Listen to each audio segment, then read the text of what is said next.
ये भाग तृतीय महाकवि दंडी विरचितम विस्तृत चरितम में आज हम प्रस्तुत कथन वसुरक्षित नामक वृद्ध मंत्री का है। इसमें वसुरक्षित द्वारा अनंत वर्मा को प्रशासन संबंधी महत्वपूर्ण शिक्षा प्रदान की गई है। गद्यांश की भाषा भावानुकूल एवं प्रभाव उत्पादक है। वाक्य छोटे छोटे तथा सार गर्भित हैं। यह वसुरक्षित नामक वृद्ध मंत्री के उपयुक्त उपदेश को सुनकर अनंत वर्मा ने कहा, हे सचिव श्रेष्ठ, आप द्वारा उचित ही उपदेश दिया गया, ऐसा ही किया जाएगा, अर्थात मैं इसका पालन करूंगा। ऐसा कहकर अंतःपुर में प्रवेश किया। स्त्रियों के समीप विद्यमान राजा अनंत वर्मा द्वारा प्रसंगवश कहे गए उस वृद्ध मंत्री के उपदेश को सुनकर पास में ही स्थित राजा की चित्तवृत्ति के अनुसरण करने में चतुर, राजा की कृपा पर ही जिसका जीविका निर्भर थी अथवा जो राजा की कृपाओं के कारण प्रसिद्ध था, गीत नृत्य वाद आदि में जो प्रवीण था, बाहरी स्त्रियों में आसक्त होने वाला अथवा वैश्यागामी प्रवीण, अनियंत्रित मुख वाला, जो चाहे वही बोलने वाला, व्यंग्यपूर्ण बातें करने में दक्ष, दूसरों की त्रुटि खोजने में तत्पर, हंसाने वाला, परनिंदा में संलग्न, चुगलखोरी करने में पंडित, मंत्रिमंडल के सदस्यों से घूस लेने वाला, इस प्रकार के अनर्थों का उपाध्याय आचार्य, काम शास्त्र का कर्णधार, प्रधान नायक तथा बाल्यावस्था से ही राजा का सेवक था। ऐसा वह व्यवहार भद्र मुस्कुराहट के साथ निवेदन करने लगा, अर्थात उक्त विशेषताओं वाले राजा के सेवक उस व्यवहार भद्र में ईषद हास्य से कहा कि देवानुग्रहेण यदि कश्चित् भाजनम भवति भूतेश तम कस्मा उच्चाचरुप्रभलोभनैः कदर्थयन्तः स्वार्थ साधयन्ति धूर्ताः तथा हि केचित् प्रेत्यः किल लभ्य अभ्युदयाति सै रासामुत्पादः मुण्डयित्वा शिरोबद्धा दर्भुज विर्जनेच्छादः नवनीतोपालिपयानशयनं च सायित्वा सर्वस्वं स्वीकरिष्यन्ति तेभ्यो अपि घोरतराः पाशपण्डिन पुत्रदारा शरीर जीविता अन्यपि मोचयन्ति। यदि कश्चित् पटुताजीयो नैश्यो मृगतृष्णिकायै हस्तगतं त्यक्तुमिच्छेत् तम अन्य परिवारयाहु।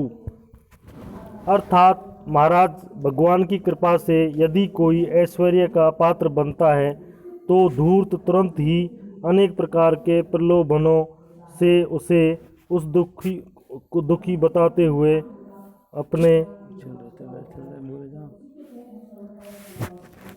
अपने प्रयोजन की सिद्धि करते हैं। जैसे कुछ व्यक्ति मरने पर प्राप्त होने वाले तथाकथित उत्कृष्ट अभ्युदयों की आशा उत्पन्न कर, सिर मुंडवाकर, कुशा की रश्मियों से बांधकर, मृग चर्म पहनकर, शब्दानुवाद ढककर, मक्खन से मालिश कर और बिना खाए सुलाकर उसकी सारी धन संपत्ति को हस्तगत कर लेते हैं। उनसे भी अधिक क्रूर पाखंडी पुत्र, पत्नी, शरीर और प्राणों को भी छुड़वा देते हैं। यदि कोई कुशल बुद्धि इस मृग तृष्णा के लिए हाथ की वस्तु को छोड़ना नहीं चाहता तो दूसरे उसे घेर कर कहते हैं कि एकामपि काकणीम कारसापलक्षण मापादयेम शस्त्राद्रते सर्वशत्रून् घातयेमः। एक शरीर मात्रमपि मर्त्य चक्रवर्तिन विदधीमहि यद्धस्म दुदिष्टेन मार्गे चार्यते इति स पुनरिमान् प्रत्याह को असौ मार्गः इति। अर्थात यदि हमारे बताए हुए मार्ग पर चला जाए तो हम एक अकेली कौड़ी को भी 1,00,000 कारसापणों में बदल दें, बिना शस्त्र के सारे शत्रुओं को मरवा दें, केवल एक शरीर वाले पुरुष को भी चक्रवर्ती बना दें। तब वह इनसे पूछता है, वह मार्ग कौन सा है?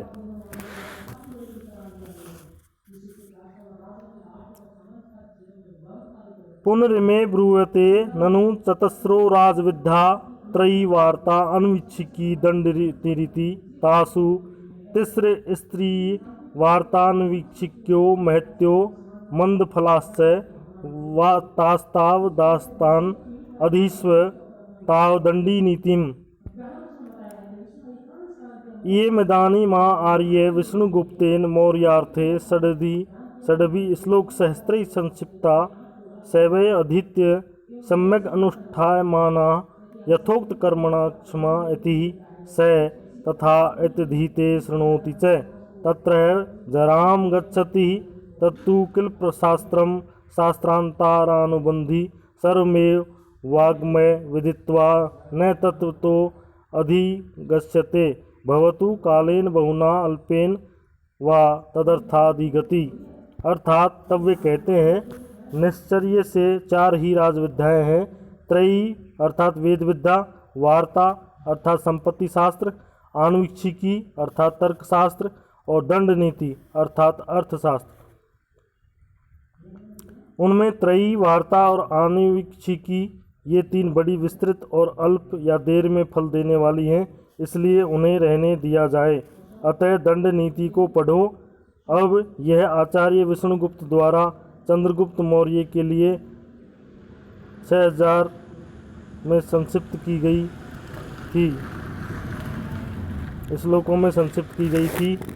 वह ही यह पढ़ी जाकर और अच्छी प्रकार प्रयोग की हुई ऊपर कहे हुए कर्मों के करने में समर्थ होती है।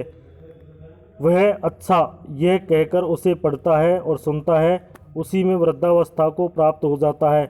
निसंदेह वह शास्त्र तो दूसरे शास्त्रों में संबद्ध है, सारे ही साहित्य को जाने बिना यथार्थ रूप से वह समझी भी नहीं जाती। मान लो बहुत समय में अथवा थोड़े में ही उसके ज्ञान की प्राप्ति हो जाती है। धन्यवाद।